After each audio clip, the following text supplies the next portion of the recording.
கிறிஸ்துவுக்குள் பிரியமான தேவ பிள்ளைகள் ஒவ்வொருவரையும் ஆண்டவராகிய இயேசு கிறிஸ்துவின் நல்ல நாமத்தில் வாழ்த்தி வரவேற்கிறோம். இந்த காலை வேளையில் தெய்வீக தொடுதல் மூலம் உங்களை சந்திப்பதிலே நாங்கள் மிக்க மகிழ்ச்சியுள்ளவர்களாய் காணப்படுகிறோம்.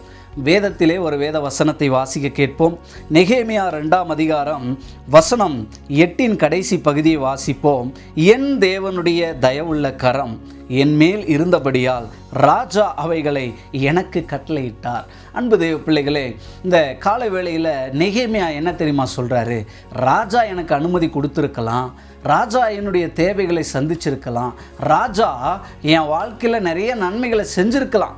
ஆனாலும் கூட இதுக்கு எல்லாத்துக்கும் காரணம் யாருன்னா கர்த்தர். தன்னை கூட சொல்லலை. ஒருவேளை நெகேமியா சொல்லிருக்கலாம், தேவனுடைய கரை என் மேலே இருந்ததுனால இல்லைப்பா, நான் ரொம்ப திறமையுள்ளவன், நான் ரொம்ப தாளந்து உள்ளவன், நான் ராஜாவுக்கு ரொம்ப முக்கியமான ஆள், எனக்கு அரண்மனையில் ஒரு பெரிய இன்ஃப்ளூயன்ஸ் இருந்துச்சு, அதனால தான்ப்பா இதெல்லாம் வேலையெல்லாம் நடக்குது அப்படின்னு அவன் சொல்லாமல் அவன் சொல்கிறான், தேவனுடைய தயவுள்ள கரம். வெறும் கரம் இல்லைங்க. நிறைய பேருடைய கரங்கள் வெறும் கரங்கள் தான். ஆனால் தேவனுடைய கரம் தான் அது தயவுள்ள கரமாக இருக்கிறது. அந்த கரத்திலே தயவு கிடைக்கும், அந்த கரத்திலே நன்மை கிடைக்கும், அந்த கரத்திலே இரக்கம் கிடைக்கும், அந்த கரத்திலே பாதுகாப்பு கிடைக்கும். அவன் சொல்கிறான், இதுக்கு எல்லாத்துக்கும் காரணம் இப்போது நமக்கு தேவையான தேவைகள் சந்திக்கப்பட்டு நம்முடைய மதில்கள் கட்டப்பட்டு நானும் அவரிடத்திலிருந்து அனுமதி வாங்கி நம்ம எல்லாத்தையும் கடந்து வந்ததுக்கான காரணம் யார் அப்படின்றத நெகேமியா அந்த வசனத்தின் மூலம் சொல்கிறான். அது எல்லாத்துக்கும் காரணம் என்ன தெரியுங்களா?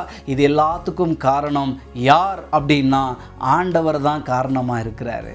அன்பு தேவ பிள்ளைகளே, ஒவ்வொரு கிறிஸ்துவனுடைய வாழ்க்கையிலும் இந்த அறிக்கை தேவைப்படுகிறது.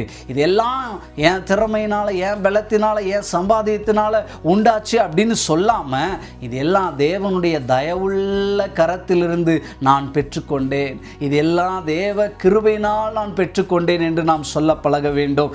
நெகேமியாவை போல நம்முடைய வாழ்க்கையிலும் நாமளும் சொல்லணும், நான் உயிர் வாழ்கிறதுக்கு காரணம் அவர் தான், நான் சந்தோஷமாக இருக்கிறதுக்கு காரணம் அவர் தான், என் குடும்பம் சந்தோஷமாக இருப்பதற்கு காரணம் அவர் தான், என் சபை வாழ்வதற்கான காரணம் அவர் தான், என்னுடைய தொழிலில் நான் உயர்ந்து கொண்டிருப்பதற்கான காரணம் அவர்தான், நான் போக்கிலும் வரத்திலும் பாதுகாப்பாக இருப்பதற்கு காரணம் அவர்தான், என் பிள்ளைகள் திறமையுள்ளவர்களாக அழகுள்ளவர்களாக இருப்பதற்கு காரணம் அவர்தான், என் வாழ்க்கையில் நான் ஓடுறது, நடக்கிறது, நிற்கிறது, வர்றது, போகிறது எல்லாத்துக்குமே காரணம் ஆண்டவர் தான் என்பதை நீங்கள் ஒருபோதும் மறந்து போகக்கூடாது. அன்பு தேவ பிள்ளைகளே, நான் உயிர் வாழ்கிறதுக்கு காரணமே அவர் தான் அப்படின்றத எப்போதும் உங்களுடைய அறிக்கையிலே, உங்களுடைய ஜபங்களிலே நீங்கள் அதை அறிக்கை செய்து கொண்டே இருங்க.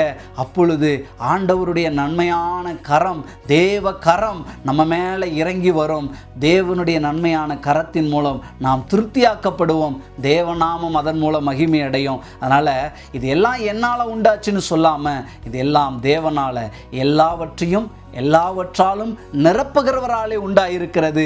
அவர் தான் எல்லாவற்றாலும் நிரப்புகிறவர். ஆகையால் அவரிடத்திலிருந்து நான் பெற்றுக்கொண்டேன், அவர் தான் இது எல்லாத்துக்கும் காரணம் அப்படின்னு நீங்கள் சொல்ல பழகுங்க. இந்த ஜபத்தின் மூலம் அதை நான் மறுபடியும் இன்னொரு முறை நம்ம ரினியூல் பண்ணிக்கலாம். ஆண்டவரே, நான் எப்பொழுதும் என் வாழ்க்கையில் நான் பெற்றுக்கொள்கிற ஒவ்வொரு நன்மையிலும் ஆண்டவரே எல்லாத்துக்கும் காரணம் நீங்கள் தான் அப்படின்னு சொல்லி வாழக்கூடிய, பழகக்கூடிய, ஜெபிக்கக்கூடிய, தாழ்த்தக்கூடிய அந்த இருதயத்தை எனக்கு தாரும் என்று சொல்லி ஜெபிப்போம். அன்பின் பரலோக பிதாவே, இந்த கால வேளையிலே ஆண்டவரே, எங்களுடைய வாழ்க்கையில் ஆண்டவரே நாங்கள் வாழ்கிறதுக்கு, நாங்கள் செயல்படுறதுக்கு, நாங்கள் ஜீவிப்பதற்கு எல்லாத்துக்குமே காரணம் நீங்கள் தான் ஆண்டவரே. உங்கள் கரம் தான் ஆண்டவரே, உங்கள் தயவுள்ள கரம் தான் ஆண்டவரே. உங்கள் தயவுள்ள கரத்துக்காக உமக்கு ஸ்தோத்திரம். எங்கள் மேலே, எங்கள் குடும்பத்தின் மேலே, எங்கள் சபையின் மேலே, எங்கள் தேசத்தின் மேலே உம்முடைய தயவுள்ள கரம் இருப்பதினால்தான் நாங்கள் அனைவரும் சுகத்தோடும் நலத்தோடும் பலத்தோடும் வாழ்ந்து கொண்டிருக்கிறோம். எல்லாவற்றுக்காக உமக்கு நன்றி அப்பா. இது எல்லாத்துக்கும் காரணம் நீங்கள் தான் என்று சொல்லி எங்களை தாழ்த்தி ஒப்பு கொடுக்கிறோம். இயேசுவின் நாமத்தில் வேண்டிக் கொள்கிறோம் பிதாவே, ஆமேன். கர்த்தர் நம்ம எல்லாரையும் ஆசீர்வதிப்பாராக.